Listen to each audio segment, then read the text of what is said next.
This week, we are joined in studio, as I am in studio, by Steve Levinson, the Vice President of Online Business Systems, Risk, Security, and Privacy Practice. And full disclosure, he happens to also be my boss. We're going to talk about a whole bunch of things in the security and compliance spectrum, and hopefully have a good conversation. And hopefully you'll gain an insight into why I'm so passionate or dispassionate about PCI. We're going to devote the full show, both segments, to the discussion with Steve, since he graced us with his presence here in studio. So stay with us as we tear down silos and build bridges on Security and Compliance Weekly.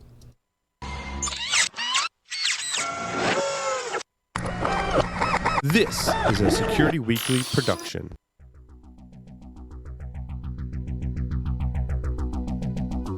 And now, it's the show that bridges the requirements of regulations, compliance, and privacy with those of security. Your trusted source for complying with various mandates, building effective programs, and current compliance news. It's time for Security and Compliance Weekly.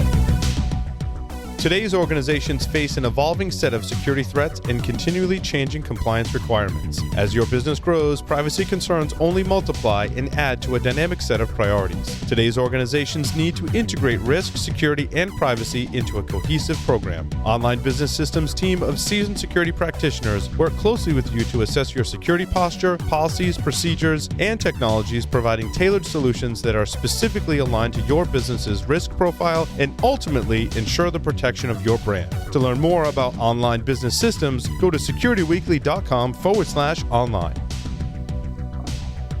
Welcome to episode number 11 of Security and Compliance Weekly, recorded on December 17th, 2019. I'm your host, Mr. Jeff Mann, coming to you from the set of what will be the holiday extravaganza here on Thursday in G Unit Studios. I am joined in studio with Matt Alderman, CEO of Security Weekly. Hello, Matt. Hey, Jeff. Always good to be in studio. Yeah, it's fun to be in studio. Online, we have Mr. Scott Lyons and Mr. Josh Marpet. And Josh, you made it home, right? Yeah, I'm home. All right, so Delaware and Maryland. All right, so today it's a sort of a special episode because we are joined by actually both of my bosses, as we were talking before the segment aired. 2 times over. If any of you watched the Flintstones, remember those episodes when Fred would get yelled at and he'd shrink down real little? I have a feeling that's what's going to happen to me today. Steve Levinson studio. Steve, thanks for coming out here. Glad to be here. It seems like minutes ago we were like enjoying Cuban cigars in your backyard by the pool, watching the ocean. Yes. And yet here we are. This is so similar, though. Hey, we're missing the nice warm ocean. We're getting a little freezing rain ocean today. Yeah, Liquid we are sunshine. Yes, we do have precipitation here, but it's not snow, which is good or bad. I don't know. Hey, before we get started, I got a few announcements. Announcement number 1 is we've got our listener survey going on. We really appreciate your help in filling out our listener survey. We use that for research purposes, find out what we should have in terms of topics for webcasts and things like that. Topics like how mature is your process automation for your various security capabilities. I said that way out of context, I'm sure, but we'll roll with it. Yep. Visit securityweekly.com/5 stages of automation maturity. No, I can make that easier. Just Thank you. Go to securityweekly.com, click the survey link, and then click on the 2019 listener survey. Actually. Great. And this is the survey for 5 stages of automation. No, we already did that one. Well, that's what's up there. Why are you giving me a bad... I didn't build your teleprompter, baby. I didn't either, apparently. Maybe we'll cut that out. How about another announcement? Mark your calendars for our Security Weekly holiday extravaganza, which is 2 days from now, December 19th. Right here on the set that we are on right now. We are going to be live streaming 6 one-hour panel discussions with some of the most knowledgeable professionals in the industry. To round out the evening, Ed Scotus is going to join us with his talk about the Holiday Hack Challenge. So please tune in on Thursday. You can do that either by going to the YouTube channel or go to securityweekly.com/live. Hope to see you there. 7+ hours of content on Thursday. All you know, right. the amount of people that are coming to that, they're just straight up heavy hitters. It is an absolute joy to be able to hear and see these guys talk about security from the novice, right? You're just starting all the way up to the expert. It is such a great production. Can't speak highly enough about it. We're going to have 30 hosts, I think, in studio and another 28 online joining us remotely for those 7+ hours of content on Thursday. Wow. Yeah. It's a long day. And we're going to have fun. We're not going to tell all the people that are coming in studio how uncomfortable these chairs are. It's Bring a a little pad. secret. All right. Well, let's start out. Steve, again, thanks for joining us today. I've known and worked with Steve off and on for about 12, 13 years now. It's coming up on that, I'd say. But for the benefit of our listening audience, why don't you tell us a little bit about yourself, sort of how you got into this business? Sure. We can go back to the beginning, towards the beginning. I ran our networks and our telecom team at Nicholas Applegate. And at a certain point in time, one of my compadres went to an RSA conference, and he came back and said, hey, somebody should be in charge of security too. And since back then, networking and security were kind of the same thing, they threw it on my plate, which was fine because the network was running pretty well. So it was a good new thing to learn. And then I've been on the dark side ever since. So it's been about 20 years or so. So got certified back then. I know some people in the room don't want to deal with security certifications. That's okay. But I figure it's a good way to kind of... The shrinking starts. The shrinking starts. But ultimately found myself in the world of security consulting, first with VeriSign. In fact, that's where Jeff and I met 13 or so years ago. Mm-hmm. And then ultimately I've made my way to Online Business Systems about 7 years ago, basically to found our security consulting practice. So you're used to Providence then if you were old VeriSign, because that's where the SOC is, was, right? Yeah, Exactly. I mean, it's just up the street Yeah. here. When VeriSign had their yard sale, they sold managed services to SecureWorks and then to Dell, and then they sold ultimately consulting to AT&T. Yep. So Oh, got it. had a big yard sale. Yeah. So out of curiosity, I know a lot of people that are sort of on the security hacking side of the world that, started like you, sort of on the network, and you're an admin, you're responsible for things. But they go on to continuing to do that kind of stuff more on sort of the security, sort of in the trenches side. How did you make the jump over into the consulting world? I guess it took a little while in the beginning, but the consulting world, there are a lot of places where you can do a little bit of both. And while maybe in the beginning I wasn't the guy configuring routers or firewalls, I was able to do the Monday morning quarterbacking, which in a way is kind of fun. I mean, a fun part of consulting is that you can go to any client and you can find something that they could be doing a little bit better to better secure their enterprise. Because let's face it, it's really hard. In fact, it's impossible to be perfectly secure. So part of it is figuring out how do you make people secure enough, right? So it kind of turned into that. You're doing the Monday morning quarterbacking, but doing it in a way that resonates with the customers. A lot of ways to tell somebody they're doing a lousy job or they're not securing things properly. Mm-hmm. But there's an art to telling them in a way that's actually constructive. In the early days of pen testing, right? Because I grew up in the consulting side of the world, right? I started in '96 as a consultant. I didn't get to the product side, which I call the dark side of security, until a little later in my career. Means all the sides are dark. Yeah, it could be. Is what I'm hearing. And the way we used to do that back in the old days is we pull out our internet security scanner or Nessus scanner, and we go scan the network and look for all these vulnerabilities and go back with this beautiful report, and we'd put our little touches on it to say, these are the things we think you should do, right? And it turned into these long-term kind of engagements because, to your point, it's hard to get perfect security in the industry. There's just so many moving parts, and with technology transitioning the way it has been, there's always new gaps in the network. And consultants are, I think, in a great position to be able to go out and go, look, these are the things we found. Here's some of the things you need to prioritize. What I'm curious is, how, as a consulting firm, which is what Online Business Systems is, how do you build a really effective trust kind of practice around that, right? Because you'll get people to say, well, I can just go run my own scanner, right? And they'll go out and they'll buy a scanner and they'll run their scanner and they'll do their own vulnerability reporting, but it's not quite the same, right? So how do you make that transition from just running scans on a periodic basis to actually providing a value add consulting service around aspects of that, and obviously more than that, but I mean that's how a lot of us started in the early days. Yeah, I mean, if I talk about the early days, one of my first gigs as a consultant, this is actually before VeriSign, was to do a bake-off to pick the right scanning tool and then implement it to scan about 13,000 endpoints. And we thought, oh great, we found all this stuff, and then of course we had to figure out, well, who owns all these systems and how are we going to fix it, and that became 95% of the work. It was actually kind of easy to run the scans when it came down to it. So I think that was some of the magic to what we do in the consulting world, and really what one would do if they're an aspiring CISO or even in the IT space, is that first and foremost, let's understand the business.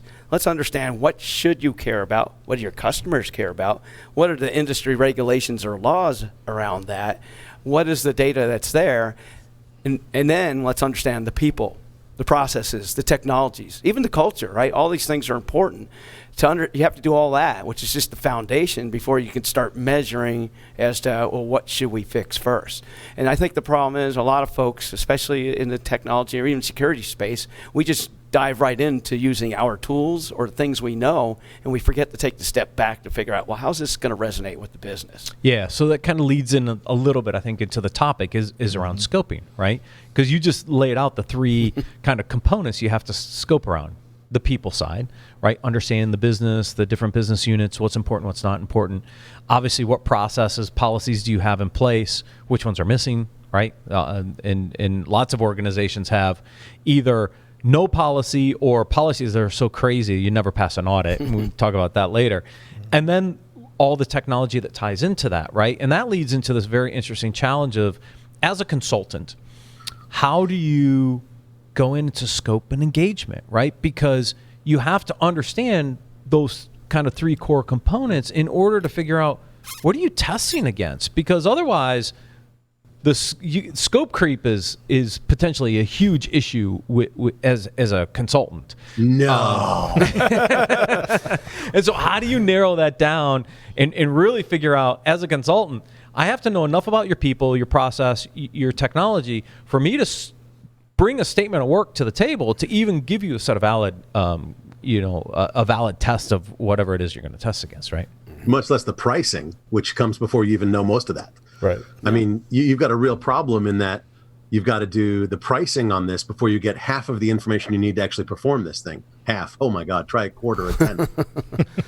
Yeah, although sometimes you can protect yourself too by just saying, well, we don't know your scope, so we're going to just write our own scope. So if it's beyond that, then it may cost, it might take extra time. But it's always nicer, obviously, in the ideal world, to try to get in front of that and know what you're getting into. Well, yeah, go ahead. No, I was going to say, but for immature organizations who's never done this before, they don't even necessarily know what they have. So, it gets really tough to get to that level of scoping in an engagement. Yeah, I mean, if you think about it, that even mature organizations barely know what they have. Yeah, I mean, it's true, right? Most of us, 99% of us, right? We're technologists at heart, right? The last thing we want to do is inventory it or document it or describe it, right? That's the last thing that's ever on the list because it's not sexy. It's kind of boring. It has no short-term inherent value. Yet when somebody leaves their role or their job or switches roles, all of a sudden becomes that much more important because that the poor sucker that took their job or took their role now has to figure it out. Right. So that's when you realize, okay, documentation has some amount of value because it'll allow us to at least try to maintain that security posture rather than starting with a fresh slate. Well, what's really interesting is that you outlined, Matt, in your opening salvo, you outlined two major problems that we're seeing in the marketplace. One is that people are forgetting that tech is only 5% of the solution. It may be a big percent, but it's still only 5% of the total accountability of what needs to happen, right? And then you also outlined that way back in the day, somebody could grab a vuln scan and do a vuln scan, right? But unfortunately, companies have taken to the thinking that vuln scans are pen tests, right? Especially for a compliance sense. So how do you manage in the scoping right? How do you manage the tech is only 5%, right? You need to include all of the other teams, but also that, hey, a vulnerability scan does not equal a pen test. How do you manage this? What are you saying to clients? How are you approaching them with trying to get them to understand that they need to overlook not only critical systems but people? Gentlemen, raise your glasses.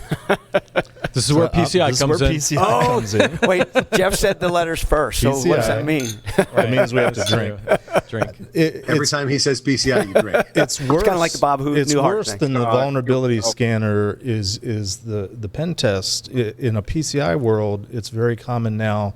I have seen it become very common for the vulnerability scanner to be used to conduct the inventory, because PCI requires you to know your network, know all your systems. And people rely on a vulnerability scanner not to check their work, but to what do we have? So let's run a scanner. They also use it to as a primary tool for their vulnerability management. Patching comes along, and they're supposed to install patches within 30 days, according to PCI, if it's a critical security vulnerability, and they're not relying on external sources for notification that, hey, there's a vulnerability with a patch, you need to go, and then they look at their inventory and they say, oh, we've got 100 systems that we need to install this patch. No, they run the vulnerability scanner and wait for the scanner to say, oh, this system's vulnerable, you need to install this patch, which I suppose can work, but it's anathema to me, because in the world of PCI, vulnerability management is a separate function. Scans come later, and inventory is a separate function. Scans come later. Yeah, I think it's a three-part cycle, right? There's building secure systems, goes back to the build standards and whatnot. Then there's patching them and maintaining them by keeping your ear to the track. What have we heard out there? What are we getting from our various feeds? And then to kind of close that loop, we run the scans. So we shouldn't be using the scans to determine what's come out. Then we're already sometimes at least 30 days too late, right? Right. That's why the vuln scanners love PCI. If you're a vulnerability management vendor, you love PCI because it puts you in this really interesting position. But to your point, right, is people use the vulnerability scanner as the way to do inventory, but the scanner may not pick up everything. Nope. The scanner is not going to classify that data. It's not going to identify an asset owner. It's simply going to go out and say, here's what I think's on your network at the time I did the scan. Well, if I did it at night, there's probably a whole bunch of stuff I haven't put on my network yet, because during the day, people bring in their BYOD, and next thing you know, you've got a whole bunch more devices on the network that's not part of your inventory. So, I mean, it was great for the vuln scanners in the early days to get relevancy, but by itself, it has a lot of challenges and a lot of things that it misses that PCI is trying to address on a broader scale to say, have a good inventory. And then classify your data, understand what's critical, and then apply a set of controls around it. And the vuln scanners aren't going to do that natively. No, I mean, I think there's some other issues too, right? If it's just a scan and not even, say it's not even an authenticated scan, you don't really know what you're seeing. It's only going to scratch the surface. Yeah. So if they're unauthenticated, it's not going to give you much data value. And then let's just talk about the whole world of clouds, right? Where things get spun up and down within seconds. How do we know if that's secure or not? Right. We've added this whole dimension of time that a lot of the legacy tools just don't quite handle so well. So I think we can all sit back and agree. I'm sorry, Matt, I have to jump in here. I think we can all sit back and agree that, there's positives and there's negatives, right? We've talked about the positives with being able to identify systems, identify what's on the network, depending on what time, right? But the real negative is that it puts a security team behind the 8 ball with trying to get things patched, number one. Number two, when you have a scanner that says, these 100 systems are missing this patch, you go and put in the patch, those 100 systems now break, right? What kind of load are you putting on the other teams, right? So a vuln scanner, it's tech. It's only 5% of the problem, right? The rest of it is team communication. The rest of it is where you are with other compliance standards, how fast you're moving with getting systems out, systems integration, who's talking to who. Like, there are so many other components than just zeroing in on a vuln scanner, right? That would fit an organization better to watch over. Why can't we scope stuff like that, right? Why can't we scope how to move a business forward? And that's where I was going next, right? Because Steve, I think that's a great point, Scott. Don't get me wrong. Perfect, because now the question is, where do I start? How do I start down this path in a more methodical way to really scope the people, process, technology scope for a PCI assessment, a compliance assessment, a security assessment? I don't care what it is, right? Assessment. I mean, any assessment at the end of the day. What are the logical steps that organizations really need to think about to get to that point? And that's what I'd love to understand. Yeah. How and if you do think that. about a risk assessment, again, put whatever lens you want on the camera, right? We can do a risk assessment in one day, or we can do a risk assessment in several months, depending really on A, the client's appetite for how granular they want to get, and B, what's driving that, right? But even in a day, we'll start there, right? If we're showing up on site for a day to do a quick risk assessment to figure out, hey, where do we start, right? Because a lot of companies that haven't done that, they want to know, what do I do first? Because we can't do it all at once. So what are the most critical things? So after we do that foundational stuff that we spoke of, then let's follow the flow of that data that we care about. Let's see where it's going and how it's being handled. And then from that, we can assess the posture of the ecosystem. So anything from the networks, the servers, the applications, the cloud infrastructure, whatever it may be. Let's take a look at how well it's doing what it's supposed to do by looking at how hardened it's been, by looking at access controls, who has access to what, and what rights they have to do what they do.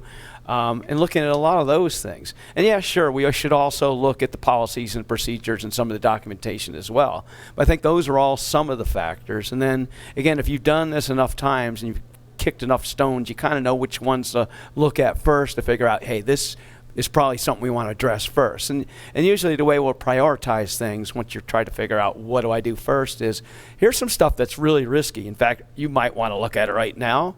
And it will hardly take any effort to remediate, all the way down to, this is something you should get to eventually. You don't need to do it this year. We have enough other stuff on the plate, and it's going to take a bit more effort. And you prioritize things that way. And obviously, the landscape changes over time. So even if you come up with that list, you can come back in 6 months and either there's been changes to the environment, or changes with how you're doing business with clients or partners, or changes to various regulations or laws. So all those are going to kind of morph the landscape as it's moving forward. Were they kind of tied together with what Scott said a moment ago in terms of the security teams being behind the 8 ball? I think one of the things that it's been advantageous if you do it right as a consultant, and I've done countless engagements on behalf of and with Steve over the years, and it was under the mantle of PCI, but we would come in and we had the opportunity to talk to everyone and just sort of see from a sort of an objective standpoint what things were going on. On the issue of like vulnerability management, I don't think it should be falling to the security teams to be tracking down what needs to be patched. That should be on the administrators and the owners of the devices, the systems, the applications. But companies don't always know that. They think, security is some magical wiffle dust that happens somewhere else, and it's all taken care of for us. If it's before us, we should just be able to use it and run with it. Jeff, that's the same attitude that says that anything plugged into a wall is IT's problem. I mean, exactly. Whether it's a fan, a space heater, a typewriter, it's IT, damn it.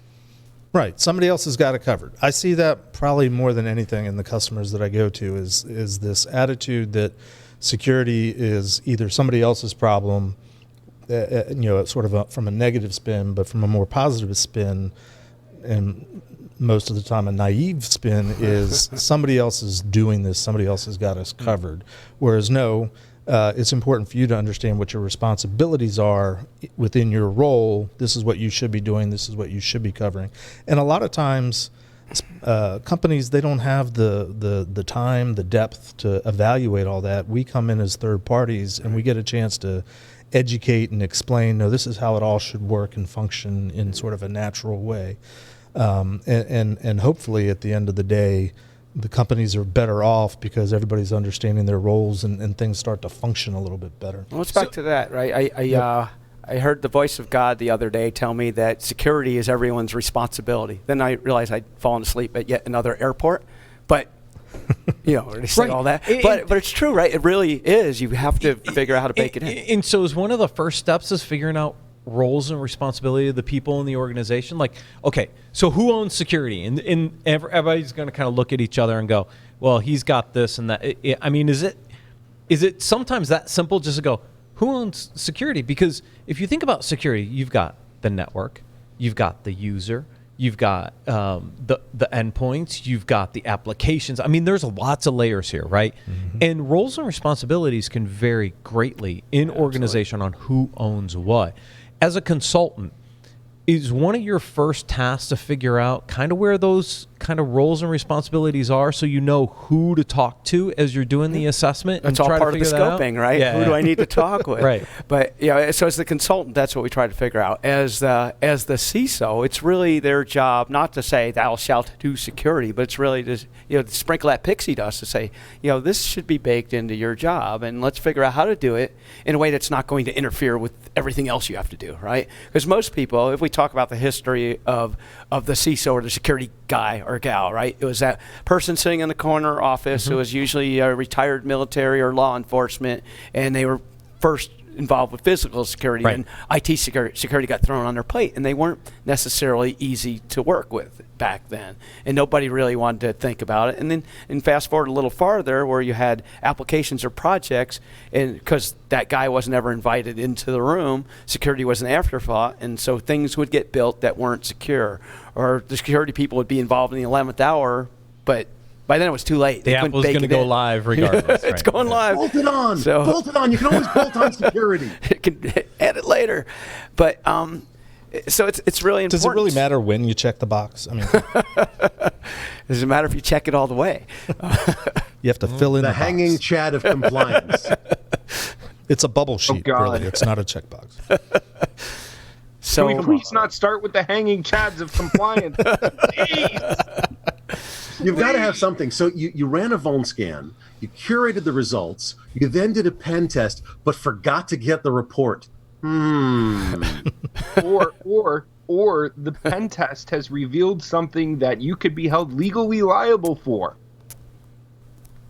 What? There's nothing that a pen test could reveal that we'd be legally liable for. I mean, is that possible?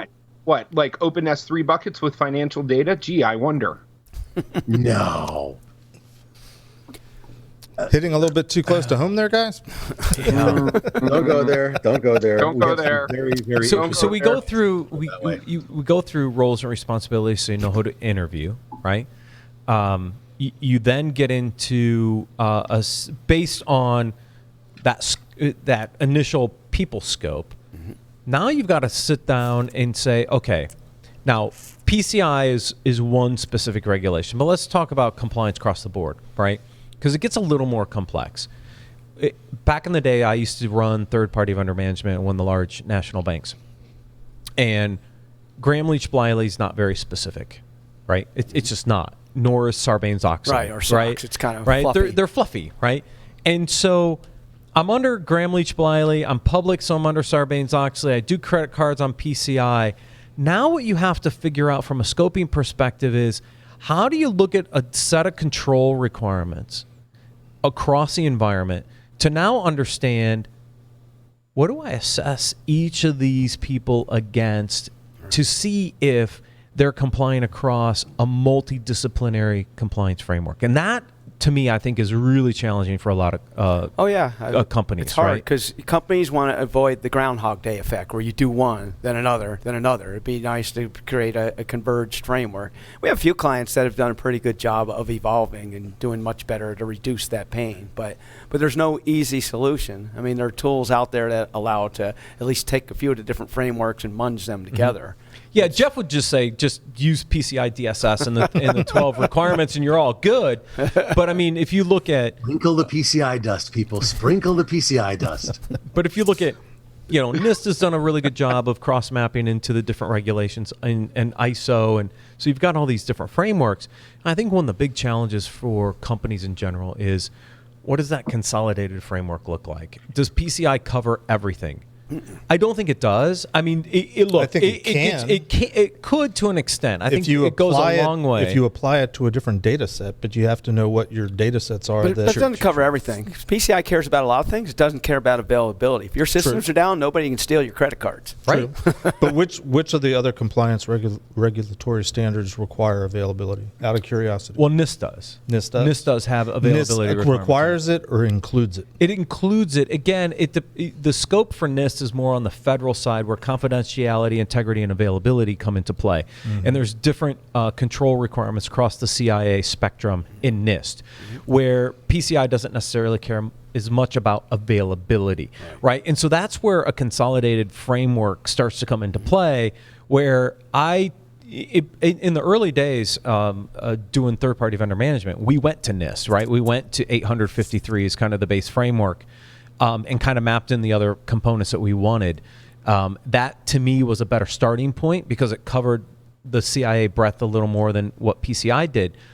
But getting a company to understand that breadth from a framework to assess against is also challenging. Yeah. Oh, yeah. And I think the other side of that same coin for third-party risk management, I'd say the bane of just about any CISO's existence is answering those pesky questionnaires that are sometimes 10 questions, sometimes they're 1,000 questions. Yes. And anybody who sends it to you says, well, this is the true questionnaire. You can't use some standardized thing. And every single time you have to answer each unique questionnaire. And just wouldn't it be nice if there were some standard questionnaires that we could just all fall into? It's called the Financial Industry Shared Assessment Program, but even then, it was what they meant well. It's like 1,300 or 1,400 different control requirements, right? So take the 300, 400 in PCI? Say 400. Say 400. Yeah. You marry it's actually that about 1,200 now because they broke a lot of things out. Then you marry that with NIST, which is another 400 and 853. Then you look at the Financial Industry Shared Assessment Program, and it's like 1,400, right? So somewhere along the line, that list got expanded. And I know the challenges with FISAP because I was in this in the early days. You couldn't get the top 20 banks to all agree to a single set of consolidated controls. They all had to add in their custom controls, which is why that list got so big. But if you use 1,400 controls to assess a client against, oh my gosh, think about the scope required to do that in an assessment. Well, you want something that's kind of collapsible because a lot of times, if you think about it, if you answered any questionnaires, a lot of times it's not applicable. And it'd be nice for it to be collapsible. Hey, we're not storing any of your data. Take all this stuff out. Don't make me answer 300 questions about storing data when I'm not doing it. But ironically, you're talking about that's something that would be desirable. PCI Council attempted that with the self-assessment questionnaires. They tried to reduce it to a set of questions that only applied to your environment, how you were accepting payments, and yet that is what I think really gave birth to this whole notion that PCI is just a checkbox, pain in the ass, doesn't really mean anything, doesn't have any value, which is what I hear when I hear the checkbox. It's just a checkbox.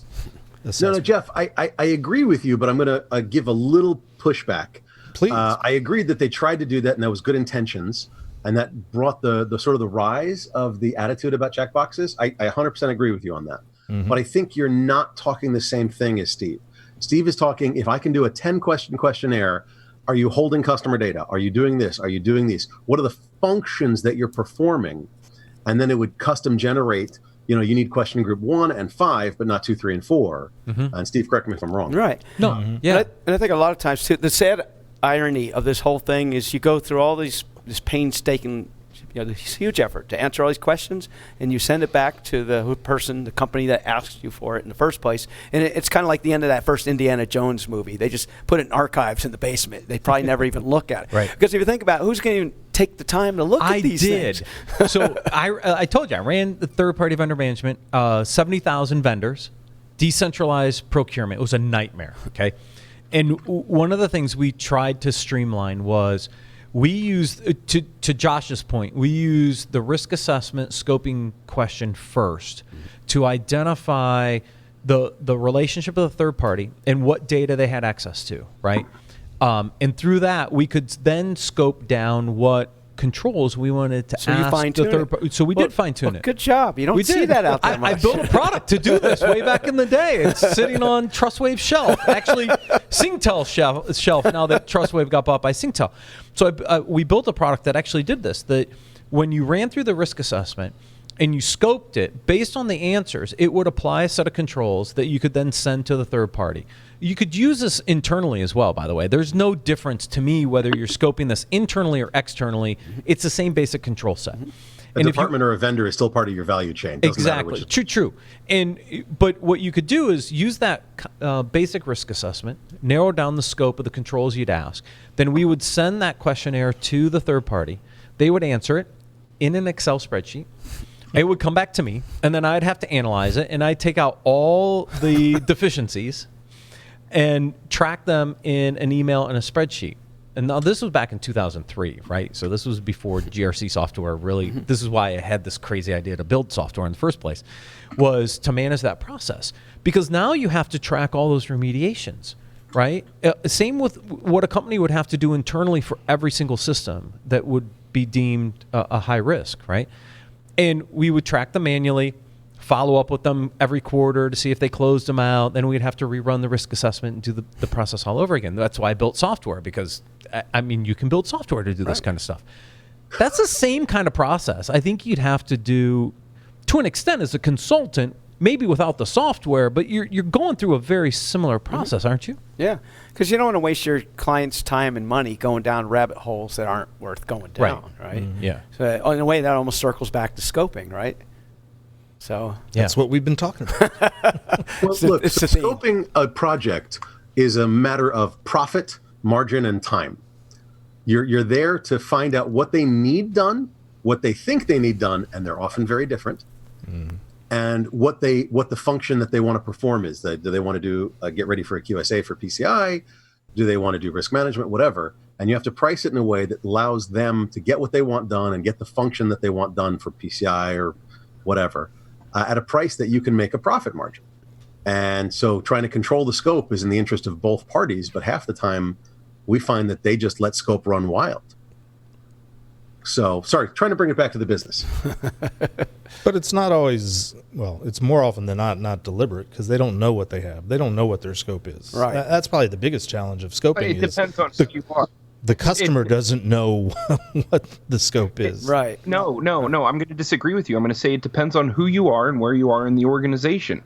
You know, if you're a senior executive, then you have purview over the entire organization versus a director who is in charge of maybe a department, right? What I'm trying to say is that see the forest through the trees, right? Look at the big picture and say, is this something that I need done? When do I need it by? And who's going to do it? Who's the best at giving me the most capable product that I can then slide into the rest of the organization?